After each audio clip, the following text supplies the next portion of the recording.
Hey learners, welcome back to my channel English Learning Simplified. The topic that we are going to discuss today is the War of the Roses, a very complicated one. So, the War of the Roses is the name that is used for a series of civil wars that happened between two houses, that of Lancaster and York, for the throne of England. So, the time span of this War of Roses is from 1455 to 1485, that is 30 years. Now, coming to its name, it got its name from the emblem of the two houses, that is white rose, which is the symbol of House of York, and red rose, which is the symbol of House of Lancaster. So, keeping the symbols of these two houses in mind, the War of the Roses got its name.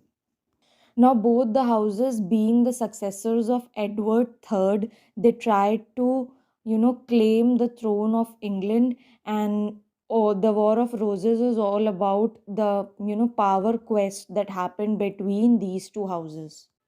Now, there are almost three generations of both the houses involved in this war, so we will stick only to the main figures that played a very important role during the course of this war. So, from the House of Lancaster, we have Henry VI and his wife Margaret of Anjou and their only son Henry. Henry VI was not a very successful king during his reign because of his weak and decisive nature, and we see a numerous revolts during his reign, one of which is the Kent Revolt of 1450, which was led by Jack Cade, in which he presented a list of demands also that he wanted Henry VI to fulfill. But, due to the heavy taxation or, numerous other lackings that were evident in his character, the public was not very happy with his rule. Now, moving to another house, that is House of York, we have Richard of York and his nephew Richard Neville, who was Earl of Warwick. Now, a continuous power struggle is seen between Henry VI and Richard of York. Both of them, tried to.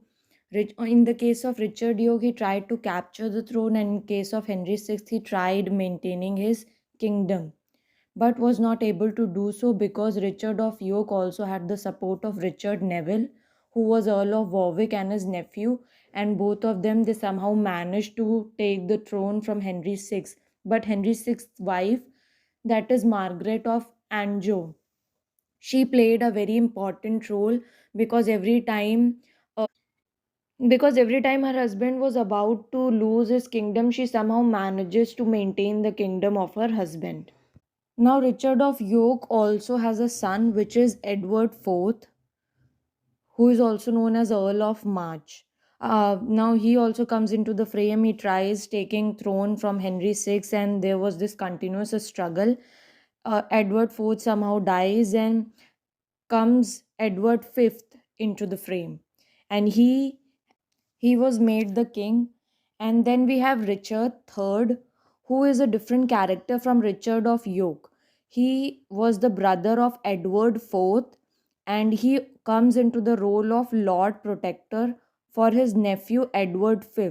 But at last, he somehow manages to remove Edward V from the throne and, captures the throne himself. But at last, Henry VII, Henry Tudor, becomes the owner of the throne from the House of Lancaster. And in order to end this quest, the 30-year long quest and war between the two houses, Henry Tudor makes the decision of marrying Elizabeth of York. So, at last, we see a kind of tie between the two houses, that is of Lancaster and York, and this ended the long prevailing enmity between the two houses, and Henry Tudor becomes the king, starting a new dynasty, that is Tudor dynasty. Hope this will give you a better understanding of the War of the Roses, and if you like the video, do like, share and subscribe to my channel, and I will see you in the next video. Thank you for watching.